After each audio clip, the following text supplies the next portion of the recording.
بے قاعدگیوں پر نیب نے اب تحقیقات کا آغاز کر دیا ہے۔ چورنگیوں کو خوبصورت بنانے کے نام پر مبینہ کروڑوں روپے ٹھکانے لگائے جانے کا بھی انکشاف ہوا ہے۔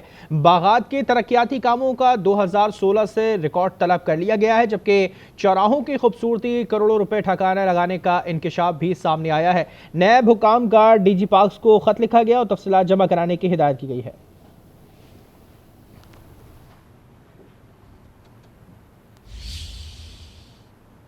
آگے بڑھتے ہیں، کچھ دیگر خبریں شامل کریں گے۔ جید علماء کرام نے مدارس کو وزارت تعلیم سے منسلک رکھنے کی حمایت کر دی۔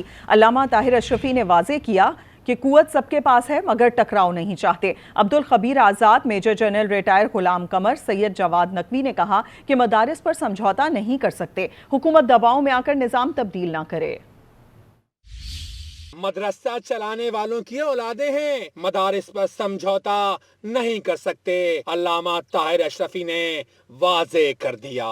مدارس کی رجسٹریشن اور اصلاحات سے متعلق اہم اجلاس ہر مکتبہ فکر کے جید علماء کرام نے شرکت کی۔ علامہ طاہر اشرفی نے کہا، قوت سب کے پاس ہے مگر ٹکراؤ نہیں چاہتے۔ یہ لوگ 10,000 لا سکتے ہیں تو ہم 4 سے 5 لاکھ لا سکتے ہیں۔ مدرسے کی تعلیم کو بھی حکومتی سطح پر تعلیم تسلیم کیا جائے، کیونکہ ہماری رجسٹریشن وزارت صنعت کے ساتھ ہوتی تھی۔ یہ مطالبہ سب کا متفقہ تھا، کوئی اس میں ایسا نہیں تھا جو یہ مطالبہ نہ کرتا ہو۔ مولانا عبدالخبیر آزاد اور ڈی جی مذہبی تعلیم major general retired Ghulam Qamar نے کہا، ہم سب مدارس کے چوکیدار ہیں۔ ہم نے ایجوکیشن سسٹم جو مدارس کا ہے اس کو ہم نے سپورٹ کرنا ہے اور اس کو قومی دھارے میں لے کے آنا ہے۔ جتنے بھی مدارس ہیں ان کو ریجنل بورڈ آف ایجوکیشن ان کے ساتھ منسلک کر دیں گے۔ ہمارے مدارس کے بچے میٹرک کر سکیں گے، ایف ایس سی کر سکیں گے، B A B S C کر سکیں گے۔ جو وفاق ہیں، ادارے ہیں، مدارس ہیں، یہ ایک ملک میں عظیم کردار ادا کر رہے ہیں۔ خالد مقبول صدیقی نے کہا، رجسٹریشن کا مقصد مدارس پر کنٹرول نہیں۔ تمام علماء اکرام نے اپنی مرضی سے، اپنی منشا سے ایک اتحاد کے یہ ساتھ فیصلہ کیا کہ رجسٹریشن ہم وزارت تعلیم کے ساتھ کریں، اور یہ رجسٹریشن کا معاملہ مدرسوں کو کنٹرول کرنے کا نہیں تھا بلکہ مدرسوں سے پورے ملک کو مستفید کرنے کا۔ سید جواد نقوی نے کہا، مدارس کو سیاست، تجارت، دہشت گردی اور فرقہ واریت سے دور رکھیں۔ مدارس تعلیمی ادارہ ہیں، ان کو ایک شناخت دی جائے اور تعلیمی حیثیت ان کی بحال کی جائے، تعلیمی شخصیت مدرسے کو دی جائے، مولانا بھی جذبات میں نہ آئیں۔ علماء کرام نے واضح کیا، وزارت تعلیم سے منسلک رہنا چاہتے ہیں۔ حکومت نے آج کچھ علماء کا اجلاس بلایا۔ یہ علماء کو تقسیم کی سازش ہے، علماء کو علماء کے سامنے لایا جا رہا ہے۔ ریاست سے تصادم نہیں، مدارس کی رجسٹریشن چاہتے ہیں، یہ لوگ ہمیں کہیں اور دھکیل رہے ہیں۔ فیٹف اور آئی ایم ایف مدارس پر کنٹرول چاہتا ہے۔ اسلام آباد کانفرنس پر مولانا فضل الرحمان کا رد عمل، کہا قانون کی بات کو حکومت سیاسی اکھاڑا نہ بنائے۔ مولانا تقی عثمانی کے کہنے پر احتجاج کا اعلان مؤخر کیا۔ ایک سوال کے جواب میں بولے، پیچھے وہی ہیں جو نظر نہیں آتے۔ اس وقت تک ہمیں حکومت کی کوئی تجویز قبول نہیں ہے، اور اگر انہوں نے اس میں ترمیم کرنے کے لیے کچھ ہمیں دیا، فی الحال تو میری رائے یہ ہے کہ میں ان کی تجویز قبول کروں تو بہت دور کی بات ہے، چمٹے سے بھی پکڑنے کے لیے تیار نہیں ہوں۔ ساری چیزیں اتفاق رائے کے بعد اب کیوں متنازع بنایا جا رہا ہے؟ یہ ہے وہ بدنیتی۔ بہت برا لگ رہا ہے ان لوگوں کو کہ علماء اور مذہبی طبقہ مین اسٹریم بھی کیوں جا رہا ہے۔ بس دینی مدرسے کو کنٹرول کرو۔ کیوں؟ ایف اے ٹی ایف چاہتا ہے، کیوں آئی ایم ایف چاہتا ہے، کیوں امریکہ اور مغرب چاہتا ہے۔ انگلی کون کر رہا ہے اس میں؟ جب تک متفق ہے ہاں، تو کہاں سے انگلی ہو رہی ہے؟ یہ جو نظر نہیں آتا وہ انگلی۔ مدارس بل پر بیشتر تجاویز سے متفق ہیں۔ مولانا فضل الرحمان کی بھی رائے لیں گے۔ وزیر اطلاعات عطا طاہر کا علماء و مشائخ اجلاس سے خطاب، کہا مسئلے کا قابل قبول حل چاہتے ہیں۔ وزارت تعلیم کے زیر اہتمام مدارس کی رجسٹریشن کے ثمرات آنا شروع ہو گئے۔ مدرسے کے طالب علم اعلیٰ تعلیم کے شعبوں میں آگے بڑھ رہے ہیں۔ یہ تمام تجاویز ہم واپس لے کر جائیں گے، اس پر مشاورت کریں گے اور مثبت انداز سے مشاورت کریں گے، کیونکہ ہم بہت حد تک بہت ساری تجاویز سے ہمارا اتفاق ہے، اور مولانا فضل الرحمان صاحب ہمارے لیے قابل احترام ہیں، ہمارے حلیف بھی رہے ہیں اور انہوں نے ہمارا ساتھ بھی دیا ہے، ان کی تجاویز بھی سنیں گے۔ تو ہم چاہتے ہیں کہ اس مسئلے کا کوئی ایسا حل نکلے جو سب کو قابل قبول ہو۔ 2018 کے جو مدارس کے اصلاحات ہیں اس حوالے سے وزارت تعلیم کے زیر انتظام ہونے سے جو فوائد حاصل ہوتے ہیں، جو مقاصد حاصل ہوتے ہیں، وہ اس کے ثمرات اب آنا شروع ہو گئے ہیں۔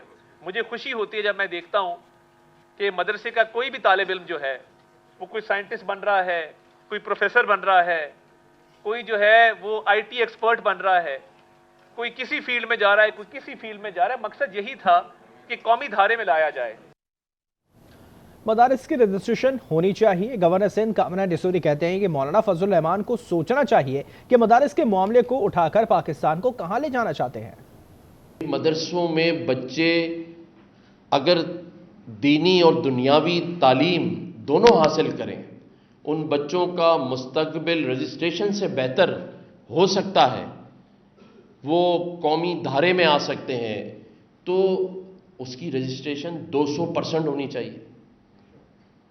مولانا فضل الرحمان صاحب کو بھی سوچنا چاہیے کہ آج پاکستان ویسے ہی دنیا میں آخری لسٹوں میں ہے، آپ مدارس کا ایشو اٹھا کر پاکستان کو آخری لسٹ سے بھی نکالنے کے اگر موڈ میں ہیں تو مولانا کے لیے ہمارے دلوں میں عزت اور احترام ہے۔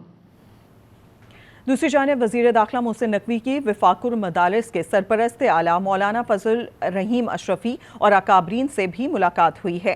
دینی مدارس کے بل سے متعلق تبادلہ خیال کیا گیا، مثبت کردار ادا کرنے کی یقین دہانی بھی کروائی۔ وزیر داخلہ نے جامعہ اشرافیہ میں مولانا فضل رحیم اشرفی سے خیریت دریافت کی اور نیک خواہشات کا اظہار کیا۔ مولانا فضل رحیم نے کہا کہ مدارس کے معاملات پر سیاست نہیں ہونی چاہیے۔ پنجاب میں بھی وفاق کو طرز پر مدارس محکمہ تعلیم کے ماتحت ہونے چاہیے۔ مولانا فضل رحیم نے وزیر داخلہ محسن نقوی کے مدارس سے متعلق مثبت کردار ادا کرنے کی یقین دہانی پر شکریہ ادا کیا، ملک کی سلامتی، ترقی اور خوشحالی کے لیے دعا کرائی۔ دوسری جانب سول نافرمانی کی تحریک فائنل نہیں ہوئی، بانی سے ملاقات میں چیزیں فائنل ہوں گی۔ وزیر اعلیٰ خیبر پختونخوا یمین گنڈاپور کی میڈیا سے گفتگو، کہا پی ٹی آئی پر پابندی لگانے والوں کی باتیں کرنے والے اپنی اوقات میں رہیں۔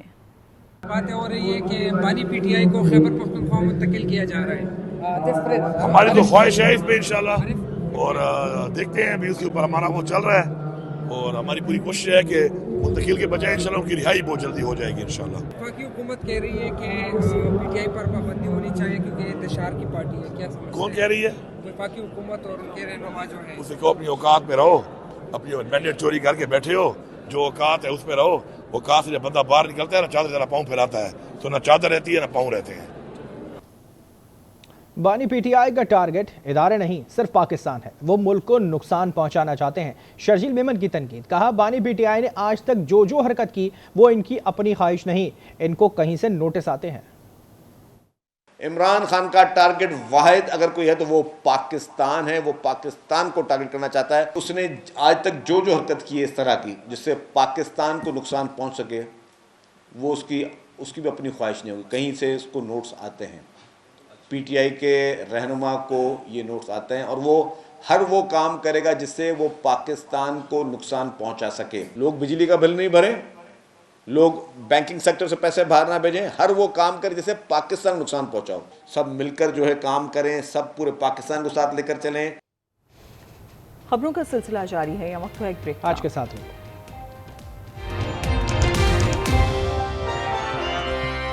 Welcome back. شام کے معزول صدر بشار الاسد کو روس نے سیاسی پناہ دے دی ہے۔ روس نے شام کے علاقے درا میں 2 مقامات اسرائیل کے حوالے کر دیے۔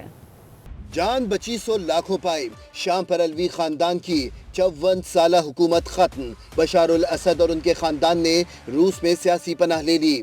ماسکو کا کہنا ہے کہ پناہ انسانی ہمدردی کی بنیاد پر دی گئی۔ روسی وزارت خارجہ کے مطابق بشار الاسد پرامن انتقال اقتدار کے لیے مستعفی ہو کر شام سے گئے۔ شامی اپوزیشن کے تمام دھڑوں کے ساتھ رابطے میں ہیں۔ عرب میڈیا کے مطابق روس نے شام کے علاقے درا میں جاسوسی کے لیے قائم ایک رصد گاہ سمیت 2 مقامات اسرائیل کے حوالے کر دیے ہیں۔ صورتحال کا